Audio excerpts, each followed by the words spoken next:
Hospitals in urgent care are starting to feel the strain of this second wave. WKRG News 5's Brianna Hollis is joining us live tonight from Greater Mobile Urgent Care in Spring Hill, where hours are now being adjusted to keep up with the demand. Bree? Yeah, Pete, doctors here tell us when they get here in the morning, there are already dozens of people waiting for an appointment before the doors even open. That's what prompted them to put this note up. You can see the pink sticker. It says, "Stop, please read." It's the announcement that they will not be accepting new patients from noon to 2:30 for the time being.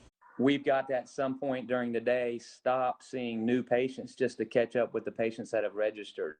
Dr. Darren Waters says his urgent care is seeing more people looking for COVID testing now than the height of the pandemic in the spring. We haven't had to do this ever before in the over 10 years that we've had these clinics. This is the first time we've ever had to do that. Typically, we don't like to limit the number of patients we see, but we just have no choice at this time. He hopes the updated hours help relieve the stress of his staff so they can keep serving the community as numbers continue to rise. They get yelled at by patients. You know, patients obviously don't feel good. They're waiting for 5 to 6 hours. But my staff, my docs, my PAs, nurse practitioners, nurses and front desk, they keep seeing them and they keep doing the best they can. The Mobile County Health Department reported 547 new positive COVID-19 cases yesterday in the county alone. It's the highest rates of COVID transmission that we have seen in this entire pandemic. This is worse. This part of the pandemic to us is worse. Some are still iffy about the vaccine, but health officials maintain it's the best way to slow the new wave. Take vaccination seriously.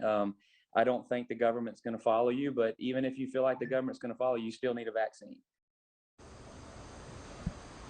Now, these schedule changes will not be happening at the Citronelle and Loosedale locations. Meanwhile, Infirmary Health is also reporting a higher demand for COVID testing as well as COVID treatment. So staff there are currently in the process of making respiratory outpatient evaluation centers to help alleviate some traffic from emergency rooms.